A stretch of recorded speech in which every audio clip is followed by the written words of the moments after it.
유대인들에게 이제 거짓 선동을 하게 해서 유대인들에게 이제 모함을 받는 그런 상황에서 천부장이 이제 그 소동을 말리게 되고 개입하게 되고 이제 이 바울을 이 보호하는 중에 바울이 이제 하는 말이 내가 저 유대인들 앞에서 마지막 내가 할 말이 있다.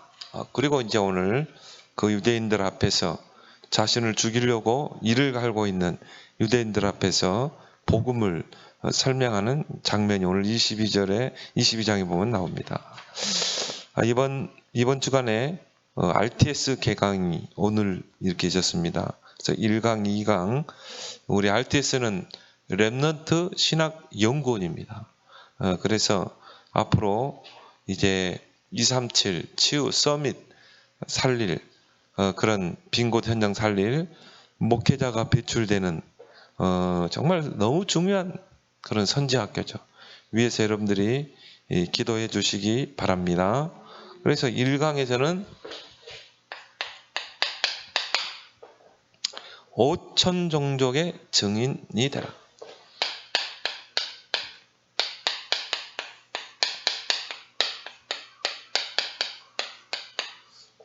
물론 이제 우리 RTS 신학생들에게 준 메시지지만 이거는 다 메시지 흐름 속에서 저와 여러분들에게 주신 메시지인 줄 믿습니다. 저와 여러분들이 5천 종족의 증인이 되라. 그러려면 반드시 우리가 뭘 가져야 됩니까? 증거를 가져야 되겠다. 하나님이 그 증거를 반드시 주십니다. 그래서 우리는 이렇게 생각하겠죠. 내가 정말 어떻게 이 5천 종족의 증인이 되겠는가? 237 나라의 5천 종족. 도무지 불가능해 보이잖아요. 근데 하나님이 처음부터 우리를 부를 때 세계 복음화의 언약 속에 부르셨어요. 그래서 이 성경에 보면 아브라함을 부를 때도요. 아브라함 부를 때도 처음부터 주신 게 뭡니까? 창세기 12장 1절에서 3절. 너는 본토 친척 아비를 떠나 내가 네게 지시할 땅 봐라. 너를 통해 큰 민족을 이루겠다. 그 뒤에 쭉 보면 하늘의 별과 같이 바다와의 모래와 같이 큰 민족을 이루겠다. 너는 열국의 아비가 될 것이다. 네 씨로 천하 만민이 복을 받게 할 것이다. 아브라함을 부를 때 처음부터 주신 게 세계 복음화이라. 그렇죠? 그때는 뭐 비행기가 있습니까? 뭐 인터넷이 발달될 때가 아니잖아요. 또 요셉을 부를 때도 마찬가지죠. 처음부터 하나님께서 꿈을 통해서 해와 달과 별들이 요셉 앞에 절하는 그 꿈을 보여줬잖아요. 세계 복음화의 그 꿈이죠. 그 모세를 부를 때도 마찬가지입니다. 모세를 호렙산 떨기나무 가운데 부를 때 출애굽기 3장 16, 18절에 보면 너는 피 언약을 붙잡고 바로왕 앞에 가라. 너는 피 언약을 붙잡고 이스라엘 백성 앞에 가라. 그 피 언약이 뭡니까? 그리스도 아닙니까? 그 그리스도를 통한 세계 복음화. 그래 모세를 부를 때부터 세계 복음화를 염두에 두고 하나님 부르신 거예요. 그리고 다윗도 마찬가지입니다. 하나님께서 다윗에게 언약 성전을 지을 마음을 줬잖아요. 어떻게 보면 다윗이 평생 이거를 언약으로 붙잡고 기도했다고 봅니다. 그래서 모든 세계, 모든 주권, 모든 부와 기가 하나님의 손에 있나이다. 그렇죠? 여호와의 그 영광을 땅끝까지 증거할 언약 성전을 지으라는 거죠. 그래서 물론 그 아들 솔로몬이 언약 성전을 지었을 때 그 주변에 있는 이 왕들이 그 성전을 보기 위해서 왔잖아요. 그렇죠? 또 바울에게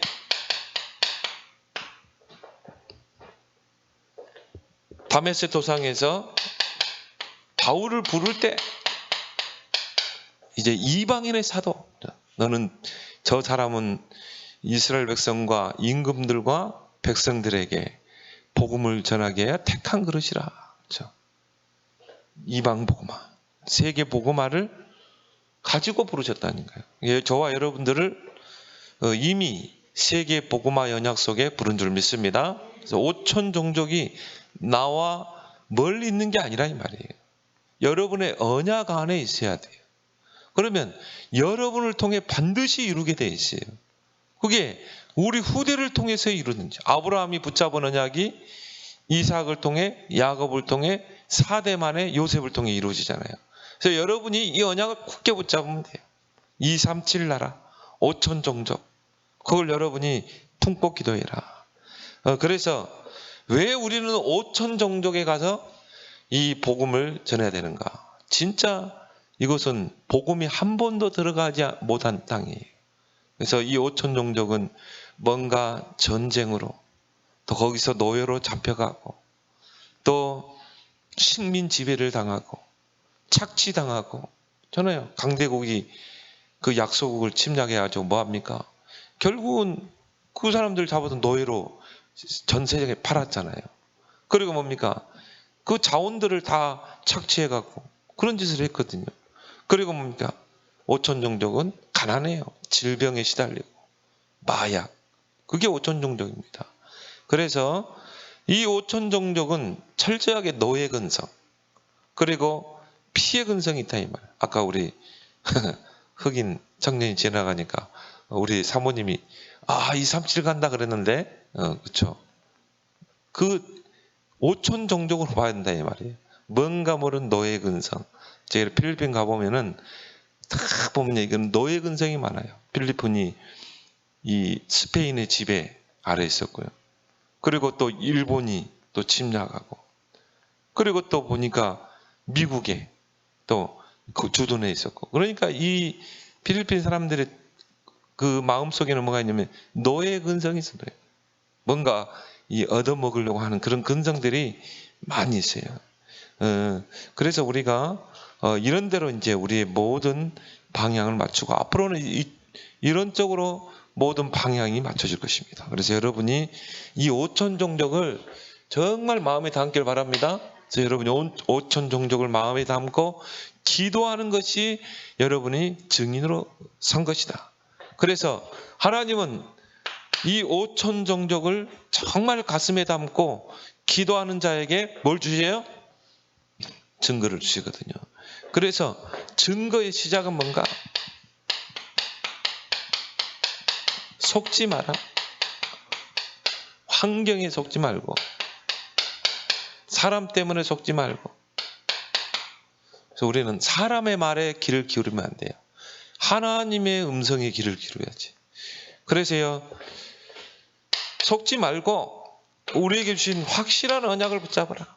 138 언약, 이걸 우리의 확실한 언약을 붙잡고, 또 여러분이요 5천 종족의 이 사람들을 만났을 때요 욕을 심어줘야 돼요. 너희들 그 노예 근성, 너희들에게 있는 피해 근성, 그런 거 속지 마라. 물론 너희들이 우리나라에 이 대한민국에 돈 벌러 왔지만 그게 아니, 너는 그렇게 생각하면 평생 그렇게 살아야 되는 것이다. 아니다. 네가 진짜 이 언약을 붙잡고 계속 온 것이다. 그리스도, 하나님 나라, 오직 성령. 그리고 뭡니까? 우리가 붙잡을 증거는 뭡니까? 트리니티.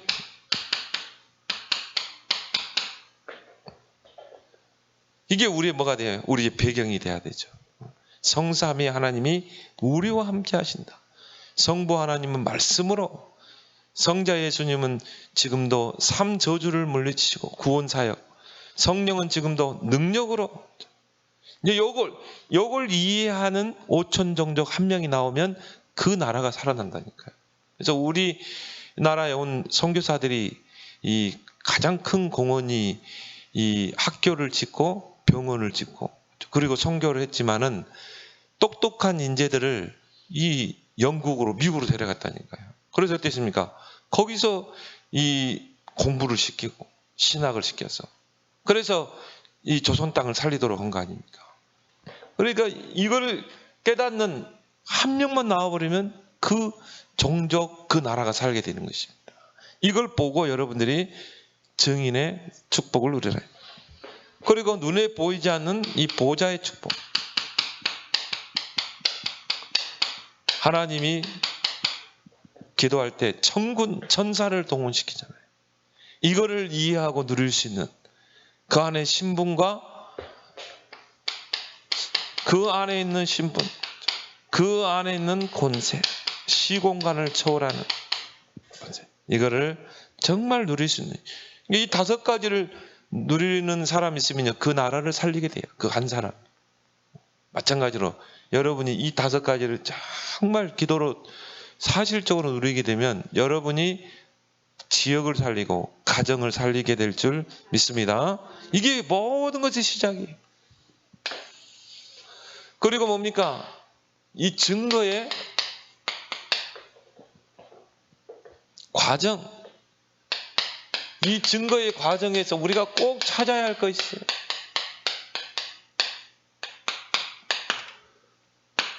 그게 뭡니까? 10가지 비밀, 완벽한 비밀이잖아요. 그래서 철저하게 독립, 사람 의지하지 말고 너는 진짜 혼자 살아남아야 돼. 네가 정말 이제 요셉처럼, 다윗처럼 네가 이제는 네 나라를 살려야 되는 거야. 너는 정말 하나님의 계획 속에 있는 자야. 이걸 여러분이 누리고 5천 종족에 이걸 심어야 된다. 이거를 찾아낼 수 있도록. 그래서 어디 있어도 살아남을 수 있는 10가지 비밀. 그리고 10가지 발판. 이 발판이 있어야 이 미를 향해 나아갈 수 있잖아요. 그래서 10가지 발판을 우리에게 완벽하게 주셨어요. 이게 성경의 핵심 요약 아닙니까? 성경을 이야기하는 부분이잖아요. 그래서 이거를 정말 알고 이 5천 종족을 살릴 수 있는 그런 일꾼들을 세워야 된다. 그래서 이거를 정말 찾아낼 수 있도록 성경에서 찾아내고 삶 속에서 이거를 찾아내고 이거를 누릴 수 있도록. 그리고 뭡니까? 5가지 확신. 사단이 두려워하는 자는 확신 가진 자다. 그 중에 뭡니까? 구원의 확신. 그 속에서 사죄의 확신, 기도 응답의 확신, 인도 승리의 확신. 그래서 확신 있는 자를 사단은 두려워하거든요. 이런 이제 5천 종족의 그 한 사람을 찾고 세우는 것입니다. 그래서 이제 앞으로는 이쪽으로 지금 앞으로 모든 사역의 방향을 맞출 것입니다. 전도자가 딱 보니까 목사님들이 요즘 거의 이제 해외에 나가서 강의하는 분들이 다 목사님들이거든요. 근데 보니까는요, 다 도시에서, 대도시에서 그냥 강의만 하고 오는 거예요. 근데 이제 5천 종족의 그 응답이 어디서 일어나고 있냐면 남미 쪽에서 일어나고 있어요. 저 남미 쪽에서 보니까는요, 어떤 목사님이 진짜 들어가요. 5천 종족으로. 뭐 그 지역은 뭐 이렇게 뭡니까? 무속인이 하나의 주술을 걸기도 하고요. 그래가지고 뭐 사람을 죽이기도 하고 막 이런 지역입니다. 그 지역이 이제 잉카 문명, 마야 문명이 있는 지역이기 때문에 굉장한 흑암이 강한 지역이에요. 여러분이 특히 기도해야 될 부분이 우리 최봉철 목사님과 사모님을 놓고 기도해 주시기 바랍니다. 그 지역이 남미 지역이거든요. 벨리즈. 거기가 굉장히 옛날에 그 잉카 문명, 마야 문명의 발생지. 흑암이 굉장히 강한 지역이에요. 그래서 뭐 강도가 막 이 목사님 뒤에 출연하기도 했대요. 여러분 기도를 좀 많이 좀 해주시기 바랍니다. 그러니까요, 우리가 이제 그런 현장을 놓고 정말 우리가 기도하고 그 현장 살릴 일꾼들을 우리가 찾아 세워야 되는 것입니다. 증거의 열매.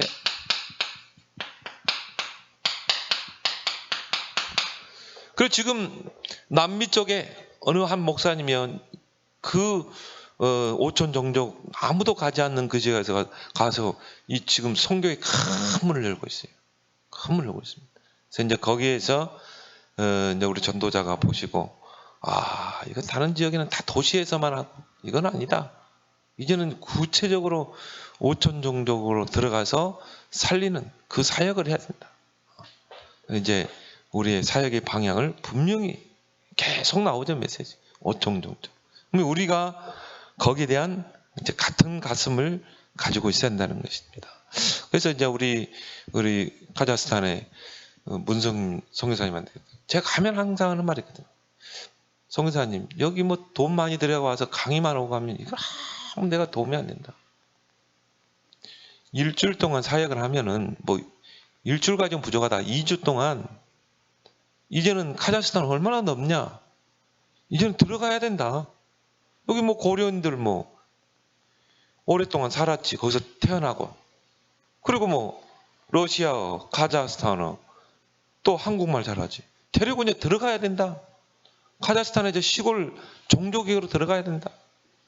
이제는 진짜 이제 카자흐 족속들을 살려야 된다.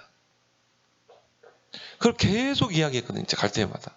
근데 이제 요즘 메시지 흐름이 다 이거 아닙니까? 근데 올 때는 한 주간 가지고 안 되겠더라고. 뭐 2주간 정도 사역을 해야 돼. 여러분이 앞으로 좀 기도를 좀 많이 해주시기 바랍니다. 우리 성도들이 헌금해서 갔다 오는 건데요. 강의만 하고 오니까 아무 의미가 없어. 그래서 이제 진짜 실질적으로 이런 이 사각지대, 재앙지대, 황금어장에 들어가서 제자를 찾고 바울이 했던 그 사역을 이제 해야 돼요.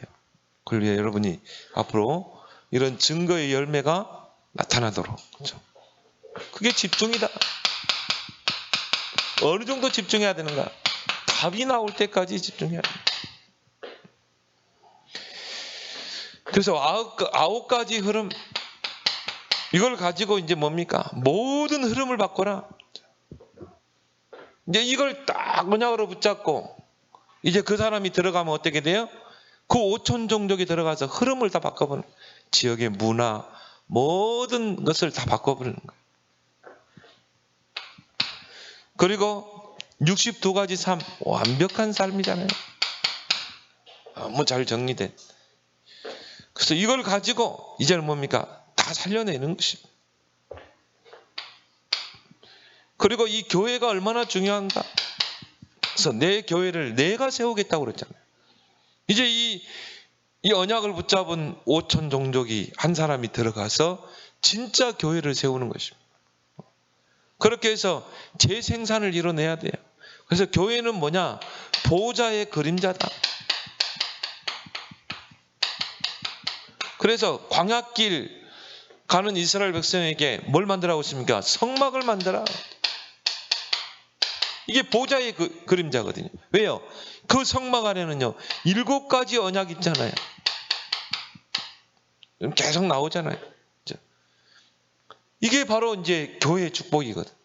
그 속에 예배가 있고 그 속에 언약이 있고 기름을 바르라. 그 안에 교회 안에 성령의 역사가 있고 그리고 뭡니까? 이방인들이 와서 정말 복음 들을 수 있는 뜰이 있고 이런 7가지 중요한 언약이 있잖아요. 그래서 정말 너는 이 언약을 붙잡고 이제 네 나라에 가서 진짜 복음 운동하고 제자 찾아서 교회를 곳곳에 세우는 거예요.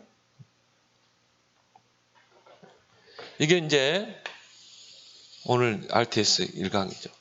그래서 이걸 여러분이 같이 언약으로 딱 붙잡고 그럼 기도하길 바랍니다.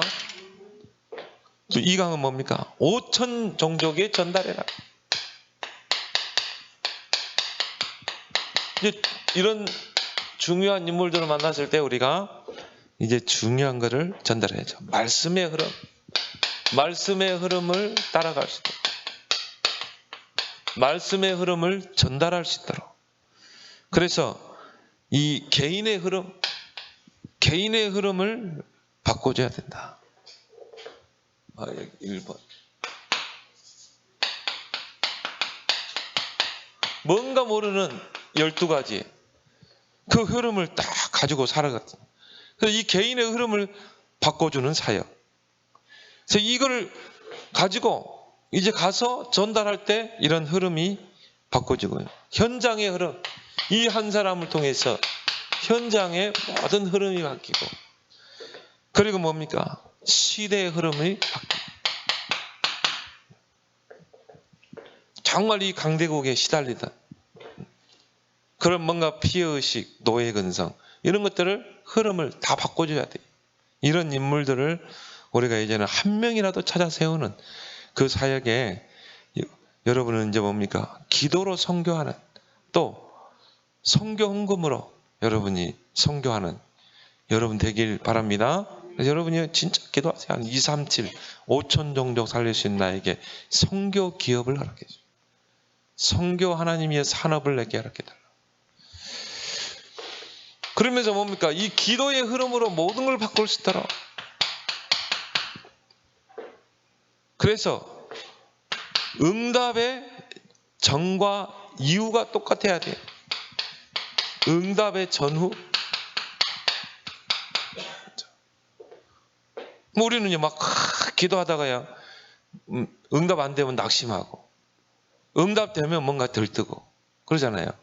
응답 전과 응답 후가 똑같아야 된다. 세 가지로 항상 똑같았고 그걸 누릴 수 있어야 된다. 뭡니까? 위대. 이게 응답 중에 응답이잖아요. 하나님이 나와 함께 하신다. 우리와 함께 하신다. 모든 것을 합력해서 선을 이룬다.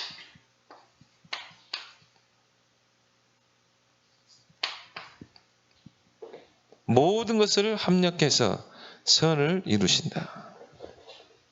이게 우리의 사실적인 응답이잖아요.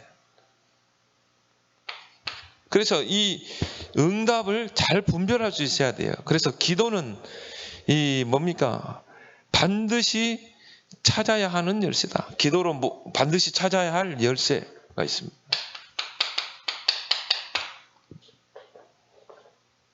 기도를 통해서 반드시 찾아야 될 열쇠 세 가지. 오직, 나의 오직을 찾아내는, 이거를 발견할 수 있도록. 근데 이 오직이 멀리 있는 게 아니라 가까이 있고요. 그리고 뭡니까? 가장 쉬운 데 있어요. 다윗이 언약을 딱 받고 나니까 이게 보이잖아요. 물맷돌. 그 물맷돌을 0.1%로 끌어올리는 것입니다. 그게 멀리 있는 게 아니라, 거창한 곳에 있는 게 아니라 작은 데 있다 이 말이에요. 또 가장 가까운 곳에 내 주위에 있는 거예요. 근데 이게 언약이 확실하게 붙잡아지지 않으면 이게 안 보이는 거예요. 그냥 하나의 목동이라, 그냥 양을 치는 목동이라. 근데 이게 언약을 확실하게 붙잡으니까, 야, 그래서 하나님 나를 이 목장에 두셨구나.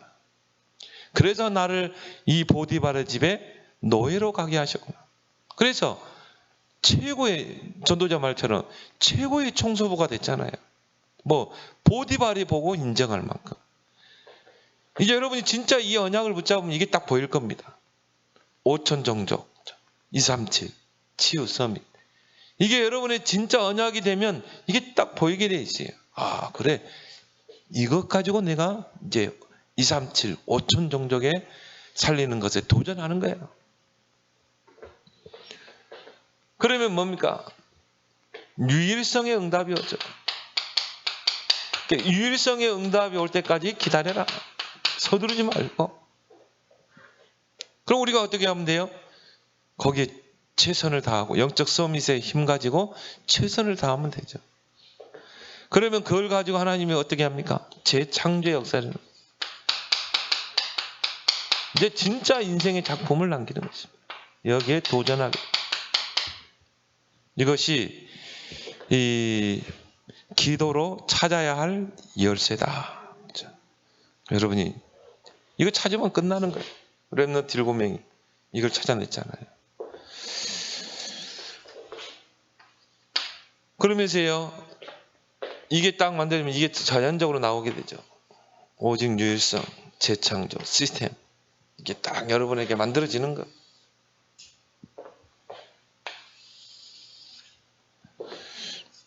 그러면서 이거 가지고 우리는 현장의 흐름을 바꿀 수 있다. 이걸 가지고 이제 현장의 흐름을 완전히 바꿀 수 있어야 되죠. 분명한 것은 이 현장은 사단이 장악하고 있다. 이걸 딱 보면서, 그래서 우리에게 눈에 보이지 않게 우리에게 주신 축복이 뭡니까? 보호자의 축복을 우리에게 주셨다. 이걸 누릴 수 있는 신분,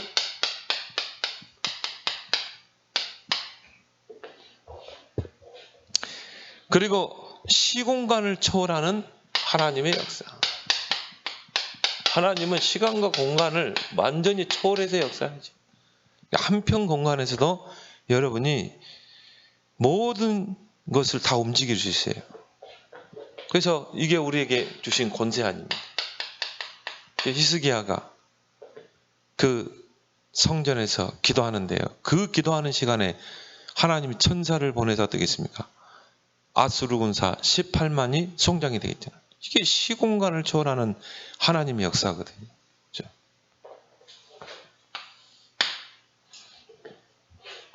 그리고 이제 이 237, 이 5천 종족의 이 증인들이 이제 진짜 그 현장을 죽어 있는 현장에 하나님의 나라를 하나님 나라의 그래서 예수님이 부활하신 후에 감람산에 모아서 40일 동안 이거 집중했거든요. 하나님의 나라에. 하나님의 나라는 무엇을 의미하는가? 하나님의 나라가 너희에게 이미 있다. 너희들이 그 하나님 나라의 배경을 누리는 거야. 그리고 너희들의 절대 미션, 사명, 하나님의 나라의 일, 여기에 올인하는 거. 이거를 이제 미션으로 딱 줬잖아요. 그리고 또 감람산에서 이 하나님 나라를 어떻게 이룰 것인가? 오직 성령이 너에게만 권능받고 땅까지 증인되라. 사도행전의 역사는 이제 이 역사죠.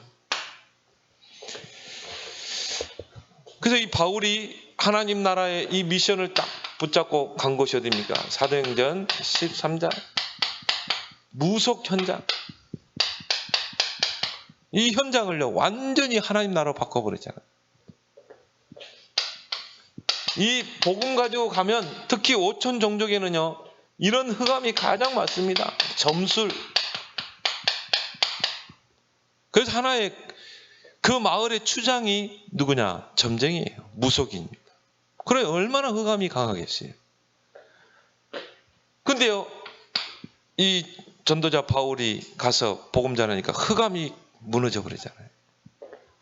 사도행전 19장에 보니까 에베소의 우상이 무너져 버리잖아요. 이게 이제 네가 해야 될 일이다. 정말 5천 종족의 이 흑암 문화를 빛의 문화로 바꾸는 것입니다. 그래서 이런 목회자를 우리가 이제 RTS를 통해서 세워서 5천 종족으로 이제 파송해야 돼요.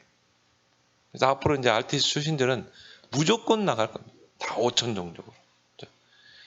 그런 대도시 말고 이제 완전히 이 복음의 사각지대, 재앙지대로. 그래서 이런 도단성 운동이 일어날 수 있도록 또 우리 교회에 이런 인물들이 일어나도록 기도하시기 바랍니다. 우리 서론 보도록 하겠습니다. 바울은 복음을 깨닫고 증인으로 설 그런 한 사람을 위해서 자신을 죽이려고 하는 유대인들 앞에서 담대히 복음을 증거했습니다. 유대인들이 바울을 잡아가지고 막 치고 죽이려고 했거든요. 근데 천부장이 개입을 해서 이제 바울을 보호하게 되죠.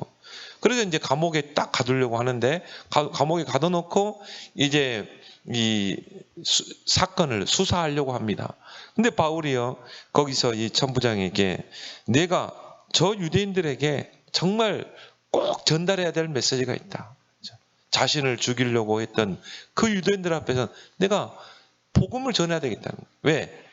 그렇게 바울을 죽이려고 하는 그 유대인들 속에 복음들을 한 사람이 있기 때문에 그 한 사람을 찾게 해서 바울은 그 이를 갈고 있는 유대인들 앞에서 이제 오늘 1절에 부형들아 내가 지금 여러분 앞에서 변명하는 말을 들으라. 그들이 그가 히브리 말로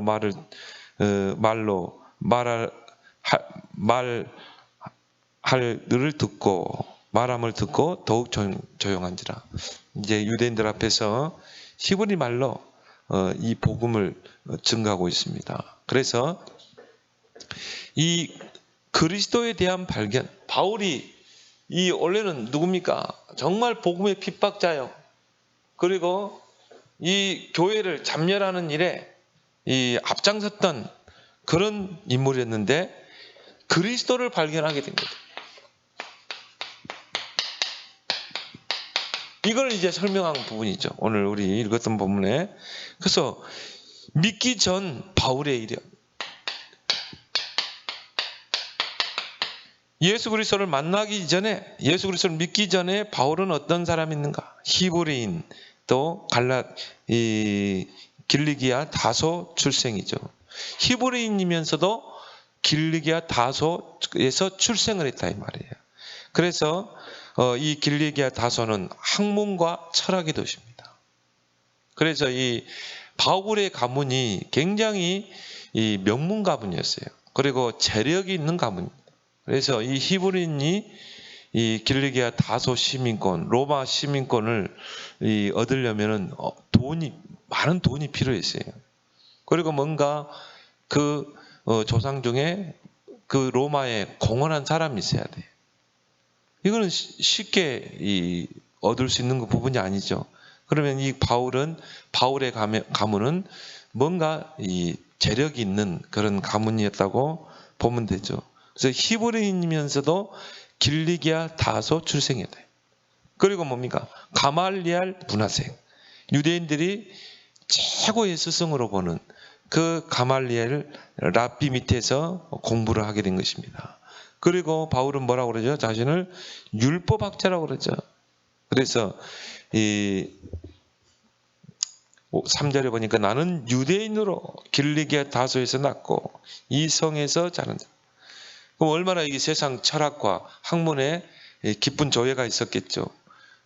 그리고 가말리알 문화에서 우리 조상들의 율법에 엄한 교훈을 받고 오늘 너희 모든 사람처럼 하나님에 대하여 열심 있는 자라 그러죠. 종교인이죠. 뭔가 열심이 있어요. 그렇지만 복음 없는 생명 없는 이 종교인이었죠.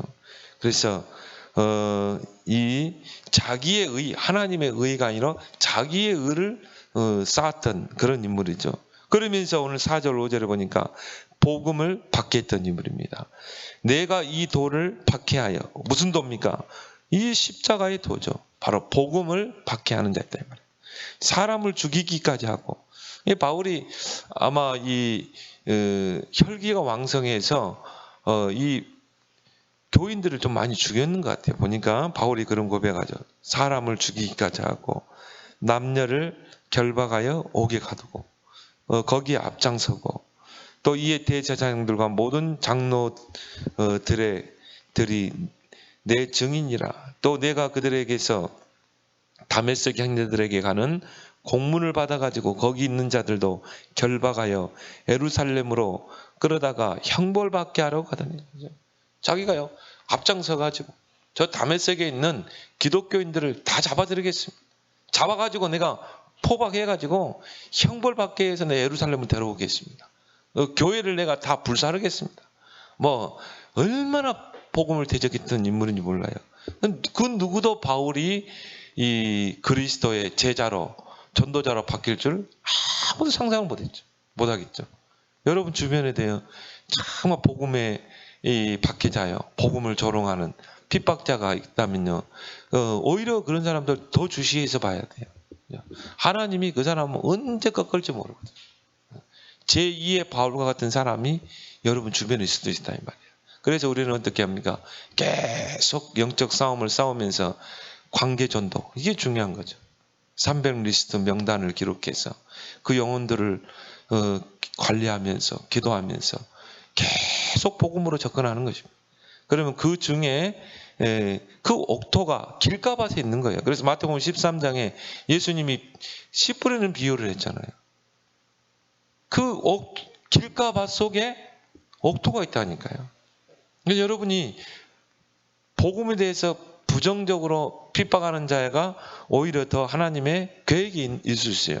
바울 같은 인물 누가 이 복음을 받을 줄 상상이나 있겠습니까? 잘 주시해서 보시기 바랍니다. 그래서 여러분이 이제 앞으로 복음 전하기 힘들어지면 이제는요 다 이쪽으로 가야 돼요. 리스트를 작성해서 장기전으로 복음으로 접근하고 그러다 이제 하나님의 시간표를 보는 것입니다. 그리스도를 발견했다. 그렇게 복음을 핍박하던 바울이 그리스도를 발견합니다. 구약에 예언된 그 메시아, 창세기 3장 15절. 이 여자의 후손, 이분이 바로 저 예수구나. 내가 핍박했던. 출애기 3장 18절에 그 피제사의 주인공 그리스도. 이사야 7장 14절이죠. 처녀가 잉태하여 아들을 낳을 것이요 그 이름을 임하나. 근데 바울이 이 세 가지 성경 아마 이해를 못했을 거예요. 복음 받기 전에는. 저도 창세기 3장 15절을 그냥 많이 읽었지만은 그것이 바로 그리스도를 설명하는, 십자가를 설명하는 몰랐거든요. 근데요, 이게 복음을 깨닫고 나니까 이게 다 성경이 다 그리스도의 복음으로 딱 보이는 거예요. 이 말이었구나. 아담이 범죄할 때 이미, 물론 신학교에서 원시복음이란 말은 들었거든요. 원시복음이란 말은 들었지만 그냥 듣고 흘러가 버린 거예요. 바로 바울은 틀린 메시아관, 틀린 율법관, 구원관을 가지고 있었죠. 바울뿐이 아니라 유대인들은 있어요. 그래서 우리가 말하는 그 메시아는 어떤 메시아, 또 그리스도, 그 그리스도는 어떤 그리스도입니까? 바로 인생의 근본 문제 세 가지를 해결하는 그 그리스도 아닙니까? 메시아, 사탄의 권세에서 우리를 구원하시고, 또 우리를 죄에서 구원하시고, 하나님을 만나게 하는 왕, 제사장, 선지자로서의 그 그리스도를 우리는 이야기하잖아요. 근데 유대인들이 말하는 메시아는 그게 아니에요. 다윗과 같은 그 왕권을 가지고 이 땅에 오셔서 그 로마의 속국에서 이스라엘을 건져내고 다윗의 그 영광을 회복할 그 메시아로 본 것입니다. 그러니까 영적인 메시아는 전혀 없어요. 구원자로서의 메시아는 없는 거예요. 오직 유대인들, 이스라엘만의 메시아였다. 완전히 복음을 놓쳐버리면 이렇게 된 거죠. 이게 바울도 이런 틀린 메시아관을 가지고 있습니다. 율법관도 마찬가지죠. 율법을 주신 거는 뭐예요? 정말 죄를 깨닫게 하기 위해서, 또 우리의 무능을 깨닫게 하기 위해서. 자꾸 범죄하기 때문에 율법을 주는 거잖아요. 죄가 없는 것에는 율법이 필요가 없어요. 자꾸 죄를 지으니까 이게 죄야. 그래서 죄를 깨닫게 하는 게 율법의 기능이에요. 또 나의 무능을 깨닫고 그리스도를 대망하는 게 바로 이 율법의 기능인데, 그 율법의 참 정신은 빼버리고 그 율법을 하나의 문자로 받아들인 거예요. 그래서 율법을 지킴으로 구원받는다 이렇게 나와버렸거든요. 그리고 뭡니까? 틀린 구원과, 그렇죠. 오직 예수 그리스도를 믿음으로 구원받는데 율법을 지키고 할례를 행해야 구원받는다 이렇게 본 거죠. 유대인들이요, 너의 포로 속국될 수밖에 없는 거예요. 근데 그 속에 바울이 있었고, 그 바울은 오히려 이 부분에 열심 있는 자였다. 열심히 특심 있는 자였죠. 이거는 이제 바울이 그리스도를 발견하고 깨닫게 된 거예요. 빌립보 3장 7절 8절에 그리스도 예수를 아는 지식이 가장 고상하기 때문에 그리스도에는 다 해로 여기고 배설물, 그걸 고백할 수밖에 없죠. 그리스도 알고 나니까 내가 해로운 거, 배설물 붙잡고 있었구나. 그리고 잘못된 선민사상, 우리를 구원하실 그 메시아는 우리 민족, 이스라엘만 구원하실 분이야. 우리 민족만 하나님이 택한 민족이야. 그래서 구원도 우리 민족만 그 하나님의 구원 속에 있는 거예요. 못된 선민사상이죠. 근데 바울이 저 사람은 이방인을 위하여 하나님이 세운 택한 그릇이다. 그래서 오늘 21절에 바울이 그런 고백하죠. 나더러 또 이르시되 떠나가라. 내가 너를 멀리 이방인에게로 보내리라. 그렇죠? 바울이 알고 있는 것은 뭡니까? 선민사상이죠. 그러니까 유대인들만 구원 속에 있고 하나님의 택한 민족이요, 이방인들은 구원에서 제외된 민족이라고 그랬어요. 근데 하나님 뭐라고 그랬어요? 내가 너를 멀리 이방인에게로 보내라. 이게 바울이요, 여기서 이걸 발견한 거죠. 그리고 전도자로 이제 바뀌게 되죠. 이제 이거를 그 유대인들 앞에 딱 선포했는데 유대인들의 반응이 뭡니까?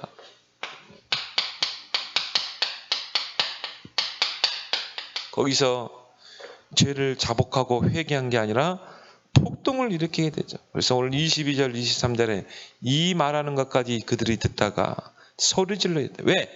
유대인들이 가지고 있는 그 사상을 하나하나 다 반박했거든요. 메시아관 반박했죠. 그리고 율법관, 구원관을 반박했죠. 그리고 유대인들의 자존심을 자극할 수 있는 선민사상을 21절에 딱 반박했잖아요. 이게 거기까지 더 이상 들을 필요 없다는 거예요. 그러니까는 그까지 말하는 것을 듣다가 소리지르 이르되 이러한 자는 세상에서 없애버리자, 살려둘 자가 아니다. 이를 간 거죠. 왜? 유대인들의 사상을 다 반박해버렸기 때문에.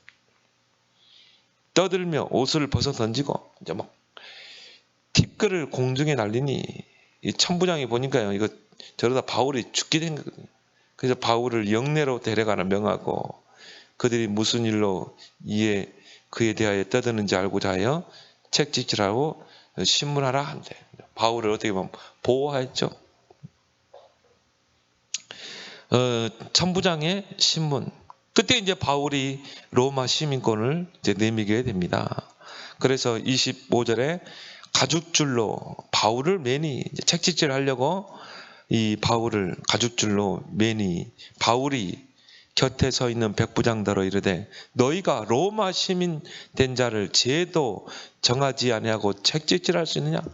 이때 이제 바울이 로마 시민권을 내밀었어요. 그 전에는 내밀지 않았거든요. 그러니까 백부장이 그 말을 듣고 깜짝 놀란 거죠. 왜? 로마 시민권자를 핍박하면 그거는요 로마 황제에게 대적하는 거예요. 그때는 로마가 최강대국 아닙니까? 그러니까 백부장이 막 깜짝 놀래가지고 천부장에게 전하죠. 어찌하려 하느냐? 이는 로마 시민이라 하니 천부장이 와서 바울에게 말하되 내가 로마 시민이냐? 내게 말하라 이르되 그러하다. 천부장이 대답하되 나는 돈을 많이 들여 이 시민권을 얻었노라. 바울이 이르되 나는 나면서부터 로마 시민권이라는 게 백부장과 천부장이 벌벌 떠는 거예요. 로마 시민권도 등급이 있어요. 그래서 우리가 이 미국 시민권이 있고 영주권이 있잖아요. 다르거든요. 근데 이 천부장은 아마 이 로마 시민권도 좀 등급이 있었던 거예요.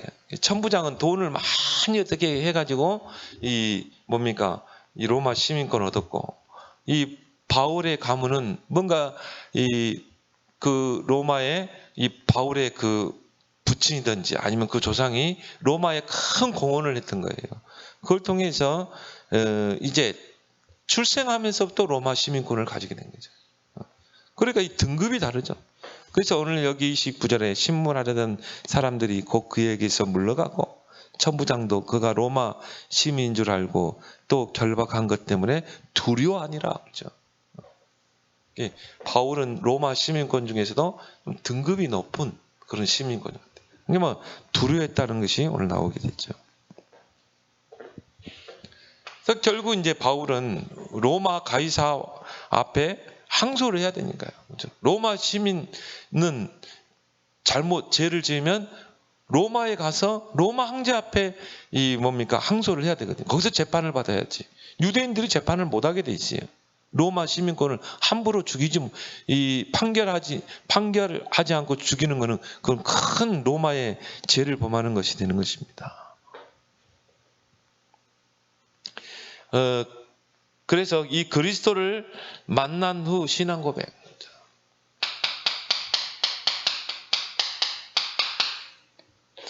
로마서 1장 16절 10절에 이 복음은 모든 믿는 자들에게 구원을 주는 하나님의 능력이 됩니다. 복음을 받게 했던 그 바울이요. 이 복음을 만나고 나니까 이 복음은 모든 믿는 자에게 구원을 주는 하나님의 능력이다. 빌립보 3장에 이 그리스도를 알고 나니까 그리스도는 최상의 지식, 여기 다 나오죠. 최상의 지식. 그리스도 안에 최고의 시민권, 그리스도 안에 최고의 권세. 골로새 2장 2절 3절에 보니까 그리스도 안에는 모든 지혜, 지식, 보화가 감춰 있느니라. 사도행전 20장 24절에 그 제자들이 예루살렘에 가는 것을 만류했을 때 바울은 뭐라고 했습니까? 나의 달려갈 길과 이 복음 전하는 일에는 나의 생명을 조금도 귀한 것으로 여기지 않느니라.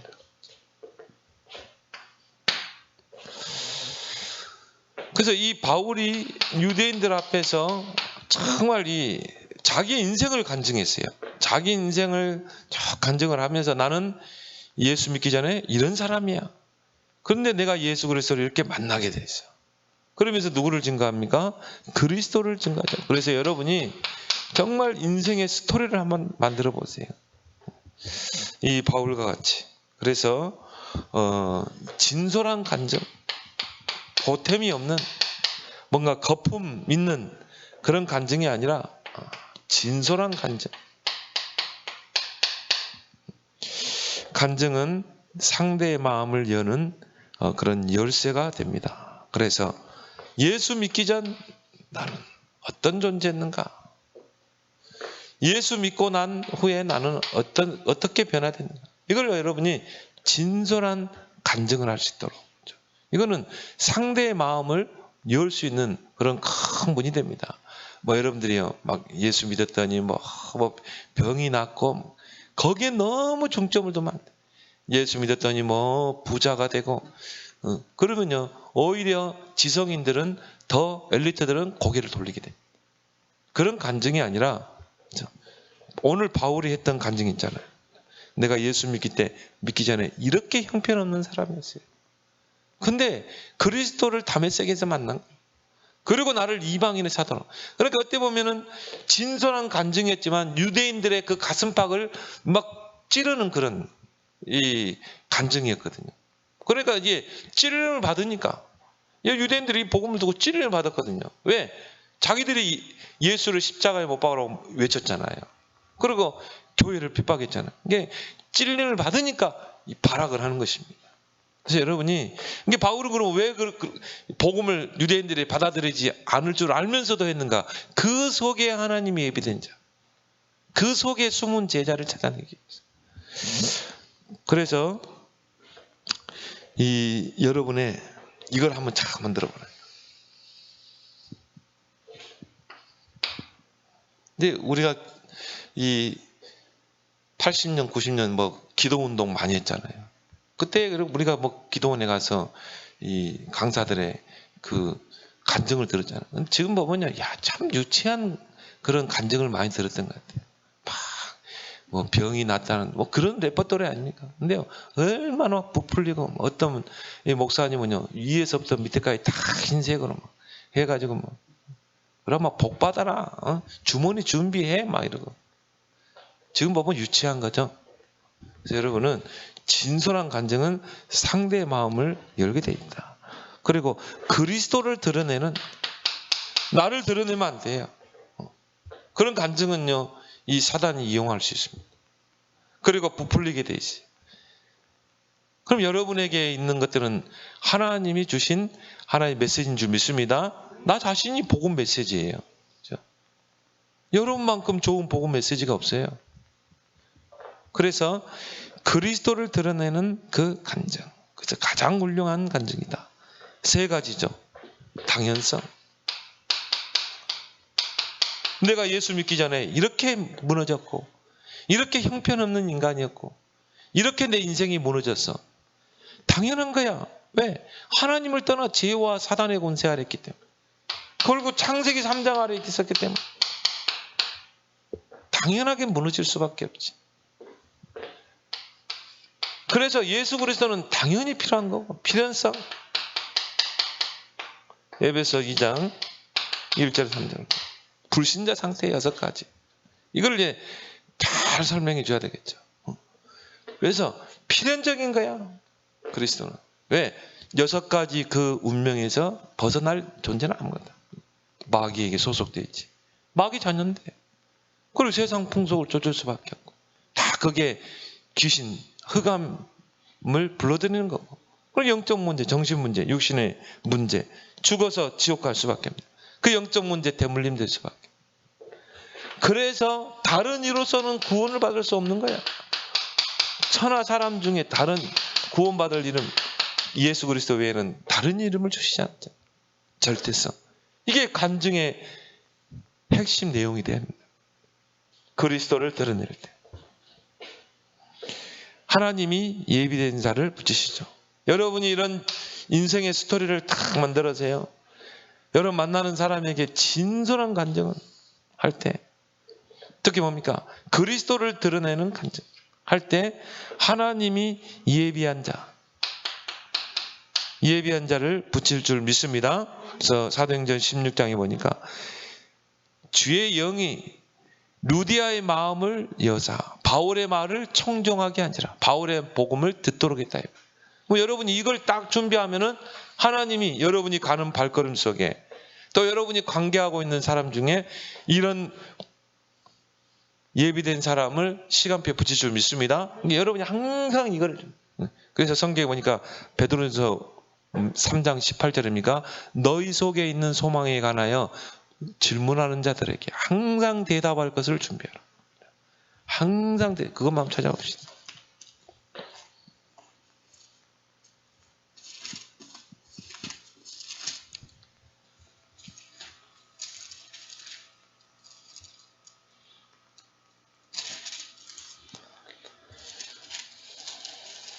기억력이 자꾸 없어지는 것.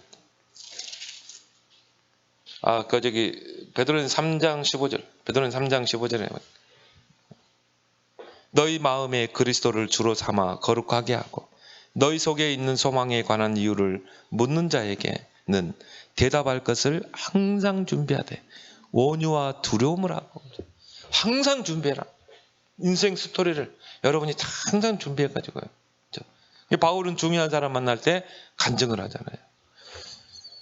그래서 여러분이 이런 진솔한 간증을 할 때 하나님이 예비된 루디아 같은 사람 붙이시고, 그 다음에 뭡니까?